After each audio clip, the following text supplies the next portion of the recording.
सबक बड़ा अच्छा विषय, एक गहरा एहसास, एक जबरदस्त अनुभूति जिसको हम और आप देख पा रहे हैं इस कलमे के माध्यम से और सुनेंगे। परमेश्वर का कलाम हमको बता रहा है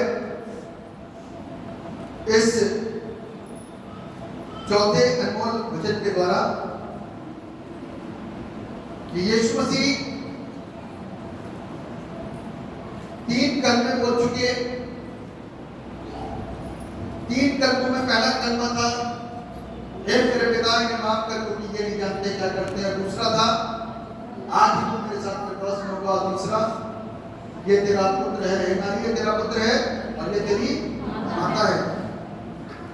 अब इसमें हम परमेश्वर के उस प्रेम को जो सब लोगों के साथ देख पा रहे थे शुरुआत के 3 कलमों में, लेकिन अब हम चौथे और 5वें और 6ठे कलमे की ओर बढ़ रहे हैं। और चौथा कलमा इस बात की अनुभूति दिलाता है, इस बात का एहसास दिलाता है कि यीशु ने सबसे ज्यादा पीड़ा को इस वक्त में क्या करा, सहन किया। यीशु मसीह को सबसे ज्यादा दर्द और सबसे ज्यादा पीड़ा इस वक्त में हुई कि जब उसे ऐसा महसूस हुआ कि उसको उसके पिता की ओर से छोड़ दिया गया।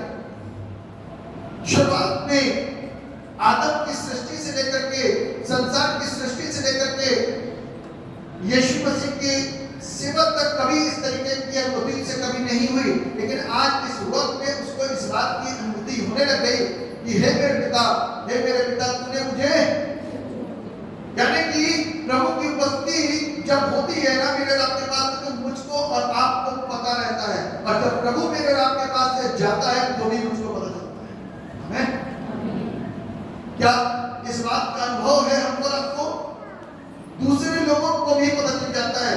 बाइबल बताती है कि जब इस्राएल कौम के बीच में परमेश्वर के वाचा के समुद्र की वापसी हुई, तब सामने वाली कौम को पता चल गया कि इनके बीच में इनका परमेश्वर, सावधान हो जाओ क्योंकि इनका पिता आ गया है। क्योंकि उनके पिता के आने से चिन्ह और चमत्कार होने लग जाते हैं, उसके पिता के आने से विजय प्राप्त होने लग जाती है, उसके पिता के आने से दिमाग प्रॉपर वर्क करना शुरू करता है, उसके पिता के रहने से एक अद्भुत बुद्धि की प्राप्ति होनी शुरू होती है, उसके पिता के रहने से बच्चों को साहस मिलता है। आप इस बात को सोचिए कि बच्चों को साहस इस बात को मिलता है कि मेरा बाप मेरे साथ में है। टूटा तब है जब मेरा बाप मेरे से दूर हो गया या मुझसे अलग हो गया या मुझसे बिछड़ गया, तब इस बात का दुख होता है। जब एक 2 व्यक्ति जाते हैं और एक को यात्रा करनी होती है, उसकी यात्रा होती है दूर की, चाहे ट्रेन से चाहे प्लेन से, और जब कोई जाता है जिसको सफर करना होता है, कोई जाता है जिसे छोड़ना होता है, और एक समय ऐसा आता है अलगाव का कि जब वो जाना होता है तो सामने वाले दोनों व्यक्तियों के चेहरे में, उनकी आंखों में आंखें उनकी नम हो जाती हैं और उनकी आंखें भीग जाती हैं आंसुओं से, और उनको एहसास होता है अलग होने का। उनको एहसास होता है अलग होने का। अलग होना कितना कष्टकारी है वो हम और आप समझ सकते हैं। मानवीय रिश्तों के अंदर अलग होना कितना दुखदाई है हम और आप एहसास कर सकते हैं मानवीय रिश्तों के अंदर। जब बेटी का विवाह हो रहा होता है ना, तो माँ बाप से पूछो कितना कलेजा पड़ता है कि वो अपनी बेटी को अपने घर से विदा करके किसी और घर में भेज देते हैं, जिसका जिंदगी भर उन्होंने साथ दिया, जिसकी जिंदगी भर उन्होंने अपने साथ रखा, खेले कूदे, पढ़ाई लिखाई, छोटी से बड़ी हो गई, लेकिन जब बेटी विदा होकर जाती है तो कितना दुख होता है एक माँ बाप। और ये तो रिश्ता एक ऐसा था जो कभी जुदा ना होने वाला रिश्ता है। स्वर्ग का रिश्ता यीशु के साथ में पिता और पुत्र का रिश्ता कैसे अलग हुआ और क्या कारण और क्या वजह, ये बड़ा कष्टकारी, बड़ा दुखदाई है। और इस दुख में प्रभु यीशु मसीह को एहसास होने लगा। प्रभु यीशु मसीह इस बात को बोलने लगे कि हे मेरे पिता तुमने मुझे क्यों छोड़ दिया। अपने अलग होने का एहसास उनको होने लगा कि किस तरीके से मेरे पिता ने मुझको क्या कर दिया, छोड़ दिया और मुझसे अलग हो गया। और अलग होने के एहसास उनको होने लगे, क्योंकि जब यीशु गया ना तो सामर्थ का कम होना था। शाऊल कैसे डिस्टर्ब हो गया था, जब प्रभु ने उसको छोड़ा। आपको याद है शाऊल कैसे डिस्टर्ब हो गया था जब प्रभु ने उसको छोड़ा? प्रभु ने उससे क्या कहा? शाऊल तूने अपने परमेश्वर की आज्ञा का क्या कर दिया? आज क्या यीशु के जैसे हम और आप हैं?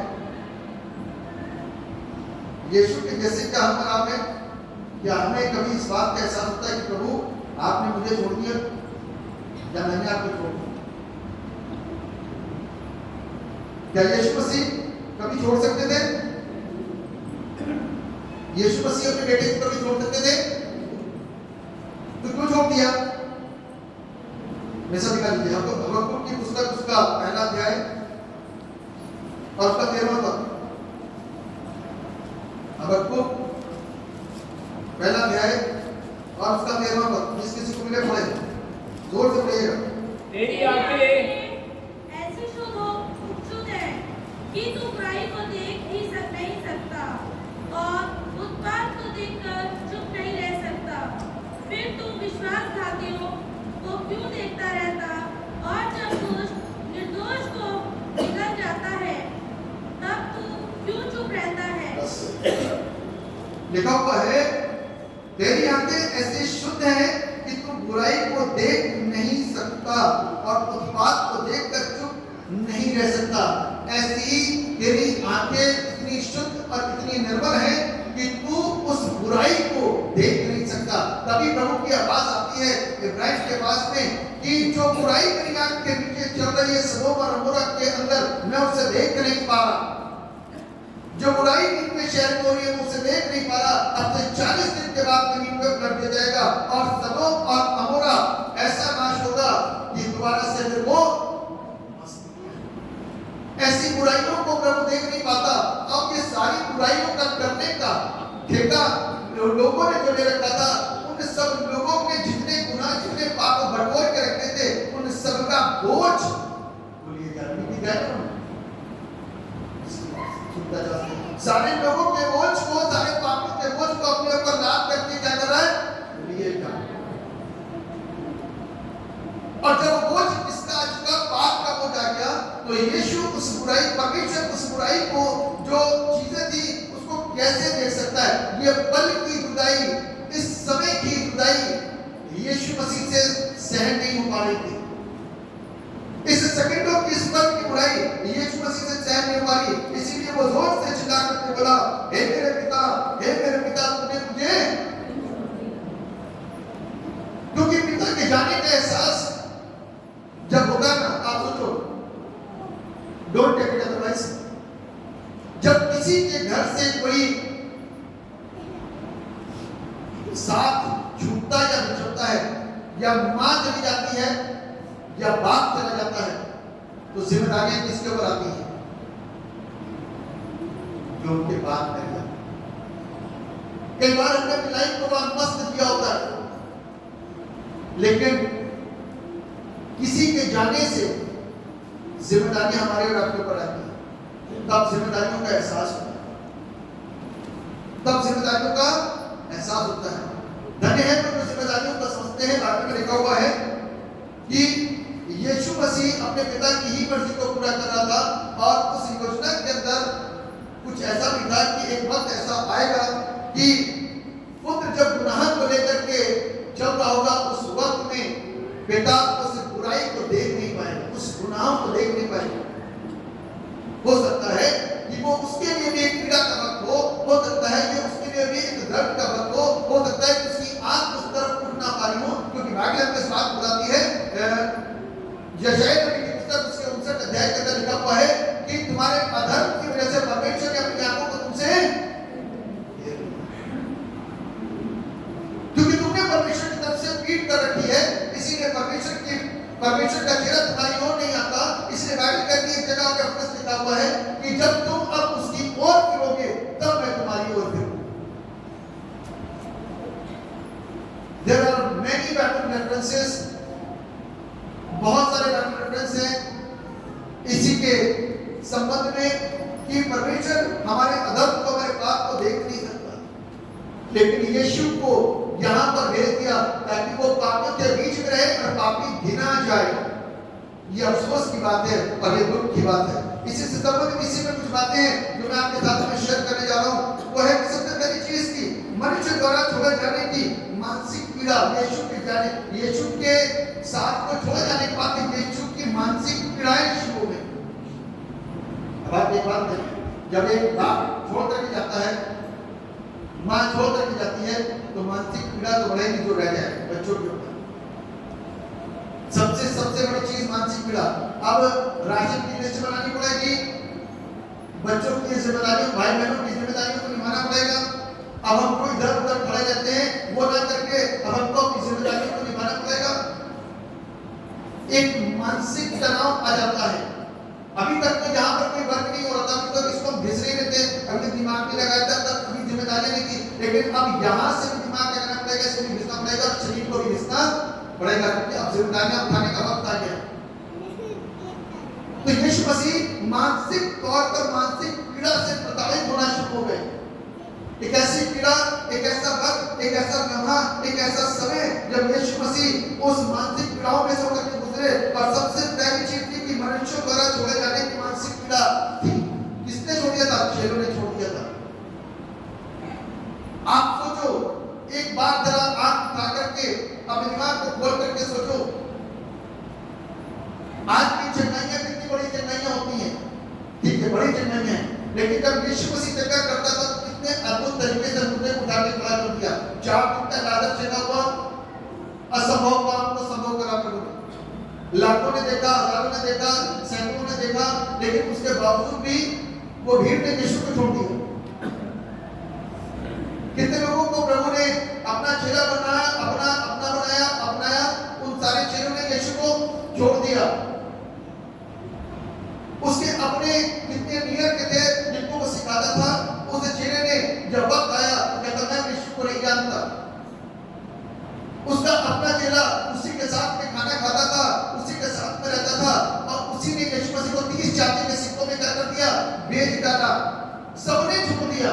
बेटा, मुझे तब दम नहीं था, तब मैं मानसिक रूप से डिस्टर्ब नहीं हुआ था, लेकिन आज मुझे वो मानसिक प्रताड़नाएं होनी शुरू हो गई हैं क्योंकि तूने मुझे छोड़ दिया। एली लमा शब्दी, हे मेरे पिता तूने मुझे छोड़ दिया। ये एहसास होना शुरू हो गया प्रभु यीशु को, ये दर्द होना शुरू हो गया प्रभु यीशु मसीह को। वो सारी चीजों का जवाब दे रहा है, सब लोगों से बातें कर रहा है, सब लोगों के सोच रहा है, सारी चीजें कर रहा है, उसका ब्रेन प्रॉपर वर्क कर रहा है, लेकिन अब एक एहसास हुआ कि प्रभु तू मुझ में से नहीं अलग हो गया। तूने अपनी निगाहों को मेरे ऊपर से क्यों हटा दिया? तूने अपने कामों को मेरे ऊपर से क्यों हटा दिया? और दूसरी बात कि एक धर्मी व्यक्ति के द्वारा पाप को धोने का मानसिक पीड़ा उसके ऊपर काम करनी शुरू कर दी। आप सोचो, एक बंदा अपने इतना काम करे, दिन रात काम करे, रात उसको सब छोड़ करके चले जाओ तो उसको कैसा महसूस होगा? कैसा महसूस होगा? दर्द होगा, पीड़ा होगी। और यदि कोई उसके साथ में खड़ा हो, उसको शाबाश करने के लिए, उसका बाप उसके साथ में खड़ा हो, इतना मतलब बेटा दुनिया छोड़ दे, मैं तेरे साथ। आज बहुत सारे दुनिया के सेवक खड़े रहते हैं अकेले, कई बार उनके साथ में कोई नहीं दिखता, कोई नहीं होता, तो उनके साथ उनका परमेश्वर होता, उनका पिता होता है। चिंता मत कर, अंत में ऐसा ही होगा। लोग तुझे जेलों में डालेंगे, बंदी गृह में डालेंगे, तुझे पकड़वाएंगे, झूठे आरोप लगाएंगे। चिंता मत कर, सब कुछ होगा। ये वचन उसके हमको और आपको सांत्वना देते हैं। लेकिन पिता, मैं तो अच्छे काम कर रहा हूं, फिर ऐसा क्यों हो रहा है? मैं तो धर्म के काम कर रहा हूं, फिर ऐसा क्यों हो रहा है? अब एहसास होना शुरू हुआ। अब ये शब्द निकलने शुरू हुए। अभी तक ये शब्द नहीं निकले थे क्योंकि बात था साथ में। अभी तक इस बात कभी से नहीं कहा कि प्रभु सबके गुनाहों का बोझ मैं कैसे अपने ऊपर उठा के लेके जाऊं? मैं तो अच्छा करती हूँ, निष्पाप हूँ, किसी प्रकार का गुनाह मेरे अंदर नहीं, निष्पाप करती हूँ, लेकिन मैं दूसरे के गुनाहों को अपने ऊपर क्यों लेकर के जाऊं? अब एहसास होना शुरू हुआ क्योंकि पिता ने छोड़ दिया था। तो इस बात को सोचने लगा। दूसरी बात पॉइंट के अंदर कि धर्मी व्यक्ति के द्वारा पाप को ढोने की मानसिक पीड़ा शुरू लगी। पाप को ढो रहा है, होने लगा, वो पीड़ा को महसूस करना शुरू कर दिया। तीसरी बात इसी के अंदर परमेश्वर द्वारा धोए जाने की जो मानसिक पीड़ा थी, तो सबसे ज्यादा दर्दनाक थी। पिता के द्वारा जब ये छोड़े जाने वाली पीड़ा थी, वो सबसे ज्यादा दर्दनाक थी। कहता मैं सब कुछ सहन कर सकता हूँ। गुणों की मान सहन करी, सारी चीजों को सहन करा, सारी पीड़ाओं को सहन करा, सब कुछ सहन करा, लेकिन प्रभु मैं इस बात को कभी नहीं भूल सकता, इस बात को कभी नहीं एक्सेप्ट करूंगा कि तू मुझे छोड़।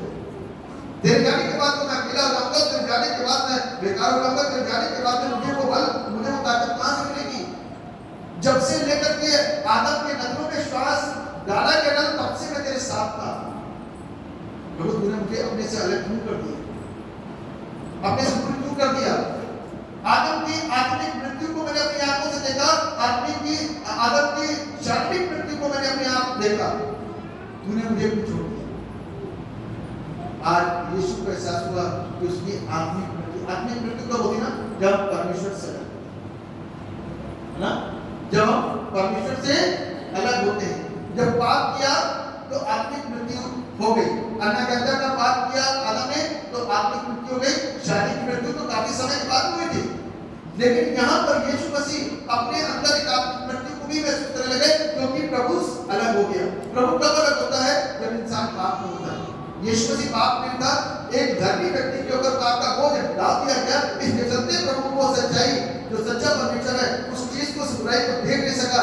इसलिए वो कुछ समय के लिए जब अलग हुआ तो यीशु ने इतनी सारी बातें अपने अंदर सोची और इतनी सारी बातें उनसे बोल दी कि एहसास करने वाली बात है। क्योंकि सारी चीजों को इंसान सहन कर सकता है, लेकिन जब पिता छोड़ दे तो मानसिक रूप से व्याकुलता बढ़नी शुरू हो जाती है।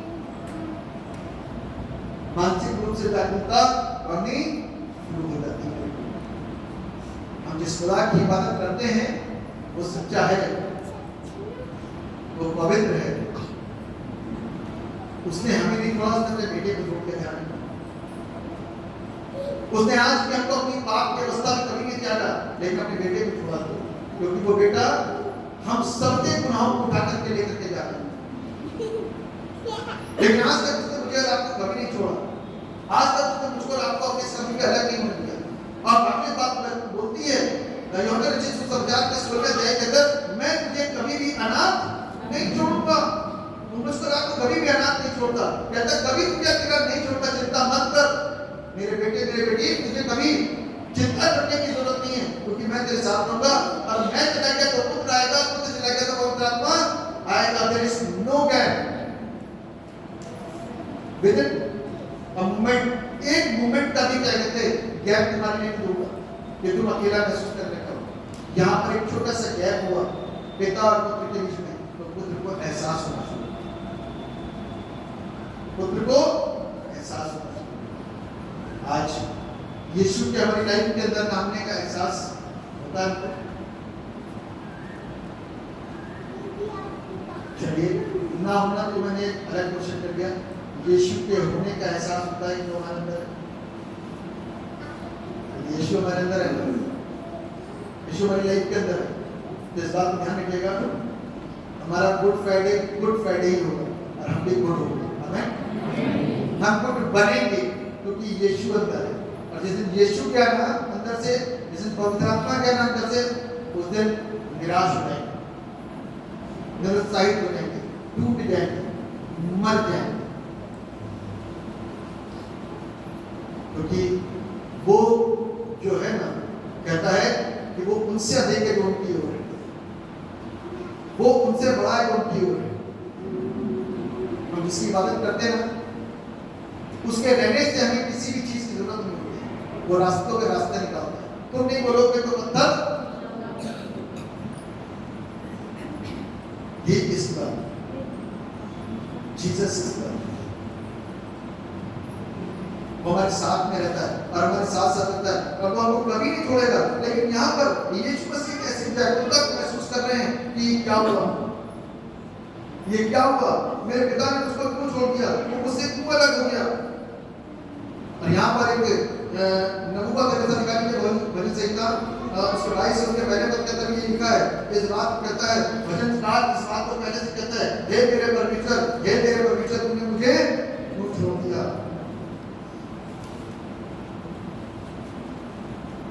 क्योंकि परमेश्वर के जाने से मेरा उद्धार हो जाएगा। परमेश्वर के जाने से मेरी चंगाई रुक जाएगी, परमेश्वर के जाने से मेरी बीमारी चंगी नहीं होगी, परमेश्वर के जाने से मेरा घर टूट जाएगा, परमेश्वर के जाने से मेरा परिवार टूट जाएगा, परमेश्वर के जाने से मैं सामाजिक नहीं रह पाऊंगा, परमेश्वर के जाने से मैं कभी भी स्वस्थ नहीं रह सकता, परमेश्वर के जाने से जिंदगी में पीड़ाएं बढ़ेंगी, परमेश्वर के जाने से, परमेश्वर के अलग होने से मेरे सदा आंसू बहते चले जाएंगे। ये ऐसा तब होता है जब परमेश्वर हमारे बीच में नहीं होता। हे मेरे परमेश्वर, हे मेरे परमेश्वर, तूने मुझे छोड़ दिया, बोलते बोलते थक गया, गला सूख गया, बोलते बोलते थक गया और क्या हो गया, गला सूख गया। जब गला सूख गया तो क्या कहता है? आज में बात करेंगे। आइए हम अपनी आंखों को बंद करें और दुआ के साथ चलें।